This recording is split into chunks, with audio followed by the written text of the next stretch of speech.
ठीक है। जो क्वेश्चंस डायरेक्ट आपको आपके पेपर में देखने को मिलेंगे वो इंपोर्टेंट क्वेश्चन सबसे पहले डिस्कस कर लेते हैं, उसके बाद आगे की जानकारी आपको इसी क्लास में देंगे। पहला क्वेश्चन है साथियों, केंद्रीय बजट 2026 कब पेश किया गया। पहला तो क्वेश्चन आपसे यही पूछा जाएगा क्योंकि इस बार आरआरबी ग्रुप डी का भी पेपर हुआ था, ठीक है। उसमें साथियों ये क्वेश्चन आपको डायरेक्ट पूछा गया था कि केंद्रीय बजट 2025 में कब पेश किया गया था। उसी प्रकार ये क्वेश्चन आपको आने वाले सभी कॉम्पिटेटिव एग्जाम्स के लिए इंपॉर्टेंट है। तो केंद्रीय बजट 2026 कब पेश किया गया, याद रखिएगा 1 फरवरी 2026 को। 1 फरवरी 2026 इस क्वेश्चन का करेक्ट आंसर होगा। बहुत ही इंपॉर्टेंट क्वेश्चन है ये, पहला ही याद रखना आपके सभी कॉम्पिटेटिव एग्जाम्स के लिए। हालांकि आप हमें इस वीडियो के नीचे कमेंट बॉक्स में ये जरूर बता दीजिएगा कि आप अभी किस किस एग्जाम की तैयारी कर रहे हो, ये क्लास आप किस एग्जाम के लिए देख रहे हो। आगे बढ़ने से पहले एक और जानकारी आपको दे देते हैं। कल रात में मैंने एक क्लास कराया था जिसमें 1 जनवरी से लेकर 31 जनवरी 2026 तक के टॉप 100 करंट अफेयर्स को मैंने करा दिया था, मंथली करंट अफेयर्स। अगर इस वीडियो को आपने नहीं देखा है तो जाकर देख लेना। पूरे जनवरी मंथ के जो टॉप करंट अफेयर्स है मैंने एक ही वीडियो में करा दिया था, आप लोग देख लेना।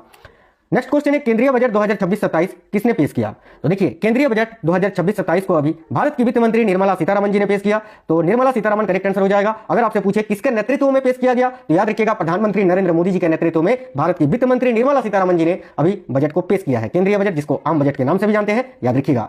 बहुत ही इंपॉर्टेंट पॉइंट है, ये आपको याद रखना है कि केंद्रीय वित्त मंत्री निर्मला सीतारमण ने 1 फरवरी 2026 को लगातार 9वीं बार पूर्णकालिक बजट को पेश किया है। 9वीं बार पूर्णकालिक बजट को। यहां पर एक क्वेश्चन और याद रखना, देखिए मोदी जी के प्रधानमंत्री बनने के बाद ये जो बजट पेश हुआ है ये कितनावां बजट है, तो याद रखिएगा 15वां। बीजेपी के कार्यकाल का ये 15वां जो है पूर्ण बजट पेश किया गया है। मोदी जी के बाद नहीं, ये बीजेपी के कार्यकाल का 15वां पूर्ण बजट है। ये भी आपको याद रखना है, ठीक है।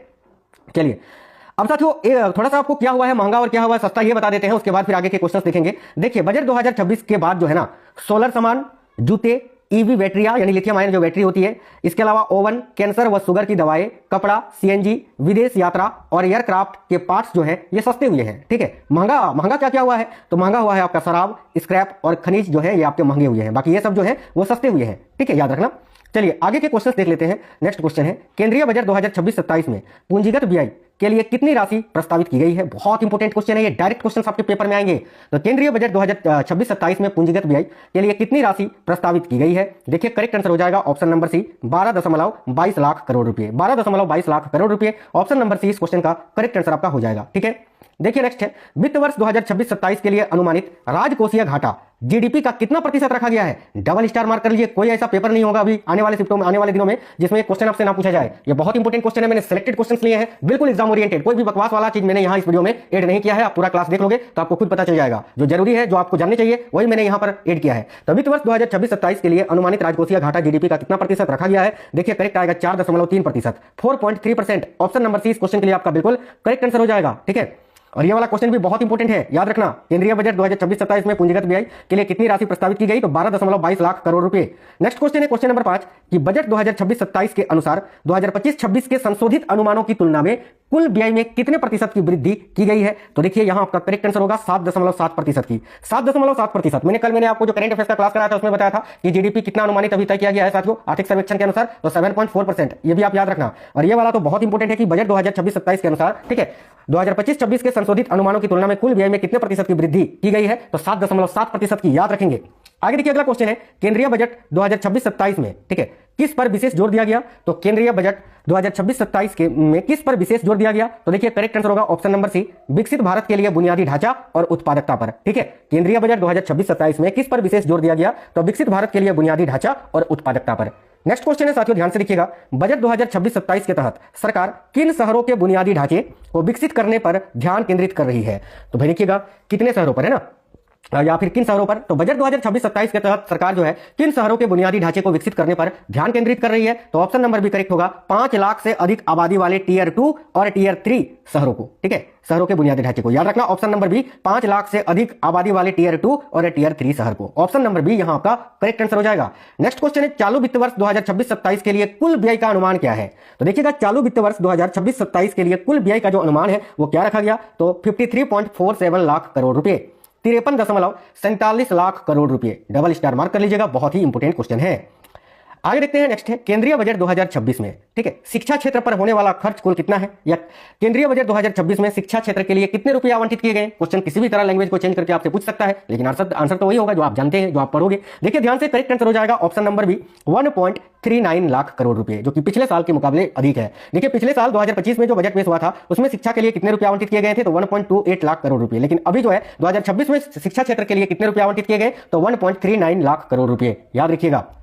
नेक्स्ट क्वेश्चन है साथियों, सरकार ने केंद्रीय बजट में बड़ा ऐलान करते हुए विदेश में पढ़ाई के लिए भेजे जाने वाले पैसे पर टैक्स देखिए टैक्स कलेक्टेड एट सोर्स यानी टीसीएस घटाकर 2% कर दिया है। पहले विदेश भेजे जाने वाले पैसे पर कितना टैक्स देना पड़ता था, तो पहले 5% देना पड़ता था, जो कि अभी 2026 के बजट में यह घोषणा की गई कि इसको घटाकर 2% कर दिया गया या 2% किया जाए। ठीक है, आगे देखिए नेक्स्ट क्वेश्चन है आपका, सरकार ने केंद्रीय बजट 2026 में रक्षा क्षेत्र के लिए कितने रुपए आवंटित किए। वेरी वेरी इंपोर्टेंट क्वेश्चन है। तो सरकार ने केंद्रीय बजट 2026 में रक्षा क्षेत्र के लिए कितने रुपए आवंटित किए। देखिए करेक्ट आएगा option number A 7.85 lakh crore रुपए।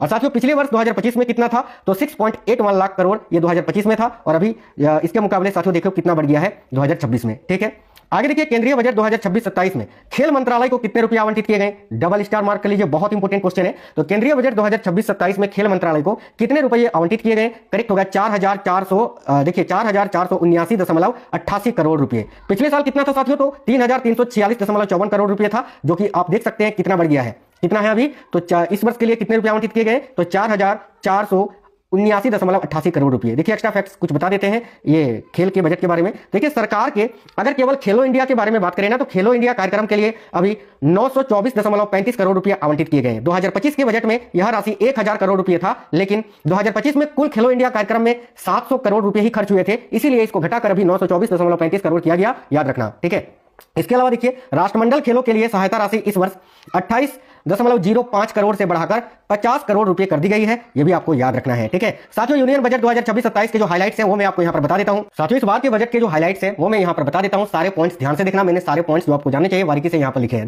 देखिए इस बजट में वित्त मंत्री ने साथियों इस बजट में वित्त मंत्री ने बायो फार्मा शक्ति की घोषणा की, याद रखना पॉइंट। देखिए जिसमें अगले 5 वर्षों में 10,000 करोड़ रुपए का प्रावधान किया गया है। ठीक है, आगे देखिए निर्मला सीतारमण बजट स्पीच में इन्होंने हाई स्पीड रेल कॉरिडोर का ऐलान किया है। कौन कौन से हाई स्पीड रेल कॉरिडोर का मैंने यहां पर लिख दिया है, जैसे कि मुंबई से पुणे, पुणे से हैदराबाद, हैदराबाद से बेंगलुरु, हैदराबाद से चेन्नई, चेन्नई टू बेंगलुरु, इसके अलावा दिल्ली से वाराणसी और वाराणसी से सिलीगुड़ी, यानी कुल 7 जो है ना 7 हाई स्पीड रेल कॉरिडोर का ऐलान किया गया है, याद रखना, ये पॉइंट एग्जाम के लिए इंपोर्टेंट है। देखिए इसके अलावा प्रमुख टैक्स और फाइनेंस घोषणाओं की बात करें, सबसे पहले तो आपको बता दें जो टैक्स स्लैब है ना, टैक्स स्लैब में कोई भी छेड़खानी नहीं की गई है, यानी जो पहले था वही है, इस बार कोई भी चेंज नहीं किया गया है। ठीक है, देखिए नया आयकर अधिनियम की अगर बात करें तो 1 अप्रैल से यह लागू होगा, सरल नियम जल्द अधिसूचित किए जाएंगे और छोटे करदाताओं के लिए विशेष योजना लाई गई है। इसके अलावा टूर पैकेज पर टीसीएस जो कि मैंने आपको बताया अभी 5% से घटाकर इसको 2% किया गया है। एनआरआई द्वारा देखिए एनआरआई द्वारा संपत्ति बिक्री पर टीडीएस काटा जाएगा। अब अगले वित्त वर्ष के लिए जो है 17.2 लाख करोड़ का मार्केट बोरोइंग लक्ष्य तय किया गया है। इसके अलावा साथियों फाइनेंशियल ईयर 2027 के लिए जो राजकोषीय घाटा है वो जीडीपी का 4.3% रखा गया, जो कि मैंने आपको बताया, और फाइनेंशियल ईयर 2026 में फिस्कल डेफिसिट 4.4% रहने का अनुमान है। ये भी आप याद रखना, ये पॉइंट्स आपसे डायरेक्ट पेपर में पूछे जाएंगे। बजट हाईलाइट में पर्यटन और हेल्थ सेक्टर की बात करें तो देखिए जम्मू कश्मीर, उत्तराखंड और अराकू वैली में माउंटेन ट्रेकिंग ट्रेल्स विकसित किए जाएंगे। साथ ही में उड़ीसा के तटीय इलाकों में टर्टल ट्रेल्स बनाए जाएंगे। इसके अलावा आंध्र प्रदेश और तमिलनाडु में वर्ड वॉचिंग ट्रेल्स शुरू होंगे। इसके अलावा टूरिस्ट गाइड्स को देखिए टूरिस्ट गाइड्स को ट्रेनिंग देने के लिए जो है ना साथियों पायलट स्कीम लाई जाएगी। औद्योगिक कॉरिडोर के पास 5 यूनिवर्सिटी कैंपस स्थापित होंगे। हेल्थ केयर में अगर देखें तो मेडिकल टूरिज्म को बढ़ावा देने के लिए 5 क्षेत्रीय मेडिकल हब बनेंगे और 1.5 लाख केयर गिवर्स को ट्रेनिंग दी जाएगी। आगे देखिए रेयर अर्थ कॉरिडोर में अगर देखें क्या घोषणा किया गया, तो देखिए केरल, तमिलनाडु, उड़ीसा और आंध्र प्रदेश में रेयर अर्थ कॉरिडोर स्थापित किए जाएंगे। साथ ही में नवंबर 2025 में शुरू की गई रेयर अर्थ परमानेंट मैग्नेट योजना को और मजबूती दी जाएगी। खनिज संपन्न राज्यों को सपोर्ट देने के लिए डेडिकेटेड इंफ्रास्ट्रक्चर